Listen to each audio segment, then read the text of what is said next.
Study. My name is Luhadu. I come from Class A12, Faculty of External Affairs, Foreign Trade University. Today, I am very glad to stand here to present the keys of dealing with workplace conflict. Perhaps we can leave any questions you may have until the end of the presentation. According to the latest study, leadership and conflict always go hand in hand.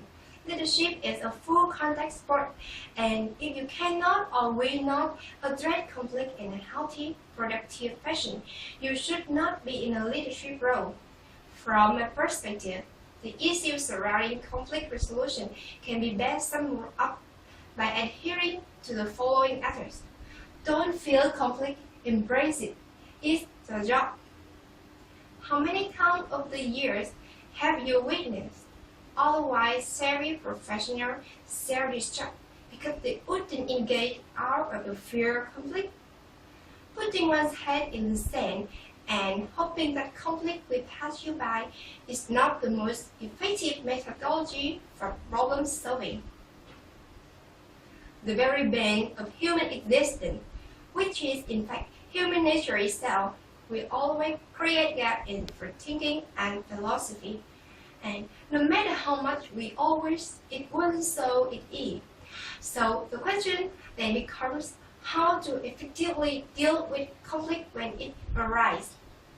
The following tips we have to more effectively handle conflict in the workplace. The first, define acceptable behavior.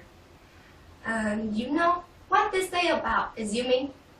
To elaborate on, I will tell you the definition for what constitutes acceptable behavior in avoiding conflict. Creating a framework for decisioning using a public delegation or authority statement, encouraging sound business practice in collaboration, team building, and management will all have to avoid conflicts. And the second, hit conflict head-on. Let's move on, hit conflict head-on.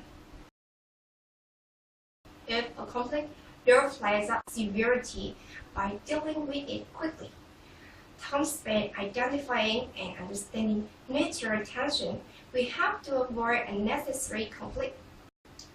The third is understanding the WIIFM factor and understanding the other professionals' WIIFM, which stands for what in it for me.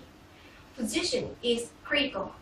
It is absolutely essential to understand others' motivations prior to weighing in. The way to avoid conflict is to help those around you achieve their objectives. And the fourth is the important factors. Pick your battle and avoid conflict for the sake of conflict. If the issues, circumstance, or situation is important enough and there is enough at stake, people will do what if necessary in open lines of circumstances and close positional and philosophical gaps.